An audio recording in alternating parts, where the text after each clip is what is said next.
Andito po kami sa Tag-Araw Beach Resort. Somewhere in Tanawan. Andito nag-ano yung grabe, ang daming tao. This is so surprising. Surprising talaga. Daming tao. Black Saturday pero ang daming tao naliligo po sa sapa ng ano dito? Tag-Araw Beach Resort. Maano lang, sobrang maitim na yung tawag dyan. Maitim na yung tubig. Para sa akin, ayoko maligo. Okay na sa akin na nakapasyal ako dito. Grabe, ang dami ng tao. Tapos, ang ganda ng puno. Ayan, maraming pa nga puno. Maraming puno. Anong klaseng puno yan? Ang dami nagtatampisaw. Ang dami yung pamangkin ko. Ay, hindi pala pamangkin, may apo. Naliligo siya. May batang pulis. Yan. Ang ganda pala dito mag beach. Ay no, hindi ito beach po. Resort po siya na natural spring o tinatawag nating sapa. Ang ganda talaga ng place yan. Pero hindi ko gusto yung ayaw ko maligo kasi madumi. Ayun din ay ganyan tingnan mo. Pero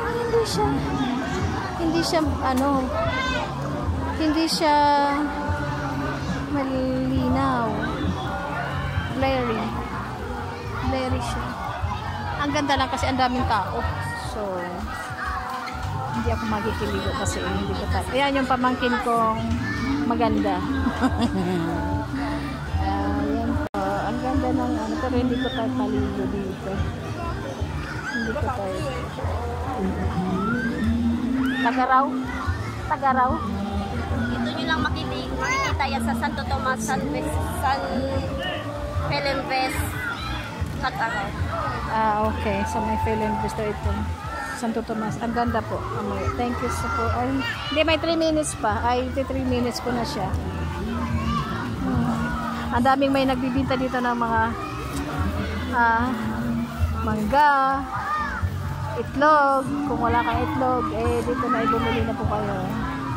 Kaso ang labo ng tubig, hindi po tayo. At wala pang entrance. Wala ang silang babayaran nyo lang kung gusto nyo mag-cottage. Oo, 300 pesos, 400 pesos, meron din 600 pesos. So, mag-i-enjoy lang po dito ang mga bata. Pag ito pang pamilya, okay lang din po. For parang for unwind or something refreshing na lugar. So, dito pwede po. Pero para sa akin, hindi ako maliligo. Malabo ang tubig. Okay po, thank you po sa panonood. God bless.